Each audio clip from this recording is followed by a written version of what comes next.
Red Badge of Courage, Story 3, Alone on the Run. Henry awakened slowly. Little by little he returned to the real world. For a few moments he had looked upon himself as someone he had never seen before. He picked up his cap from the ground. Carefully he dried his wet face. So the awful shooting was over at last. The greatest test had been passed. Henry felt that he was fine. He was a fine fellow. He smiled at the other men. Some were shaking hands, others were speaking deep thoughts. Their brave acts would surely become well known. Suddenly, one of the men started shouting. "Here they come again!" he cried. The enemy was moving fast. Henry saw their flag speeding forward. The tired group of men breathed deeply. "Oh, say, this is too much of a good thing. Why don't they send help?" called another man. They all had enough exercise. They had all had enough exercise for a while. Shells crashed to the ground, blossoming like war flowers. Henry's knees shook. He had a hollow feeling deep inside. The young man was so tired. Henry was sure that the enemy was braver and stronger than he. Through the smoke ahead, he saw men running and shouting. Henry just seemed to close his eyes and wait. Then the man next to him threw down his gun and ran. Others began to hurry away through the smoke clouds. The young man turned his head, the sound of the men moving nearby. He thought the regiment was leaving him behind. Henry was afraid.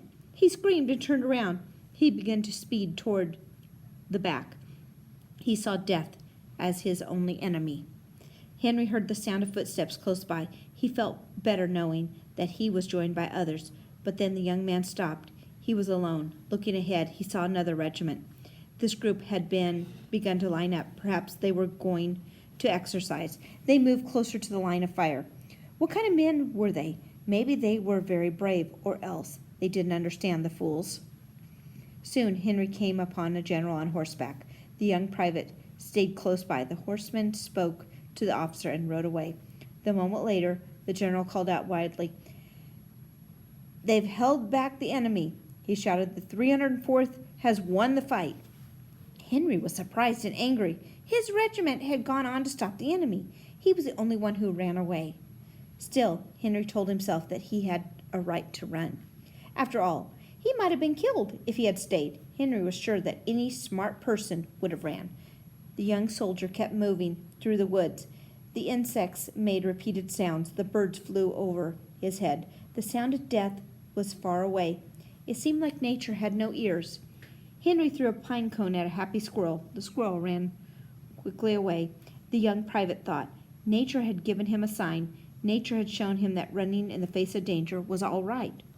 Henry felt eyes upon him. He turned to find a dead man staring in his direction. The man was leaned up against a tree. His blue uniform had lightened to green. Henry backed away. Then he turned and ran. When he finally came to the road, the young private saw a line of men coming his way.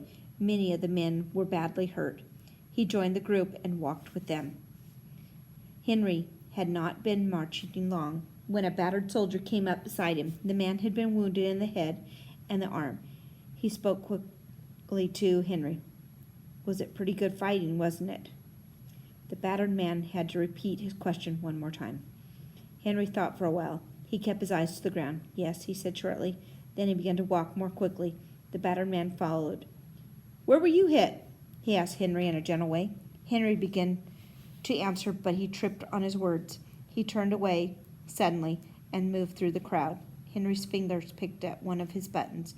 The battered man looked at him, not knowing what to make of the strange young man.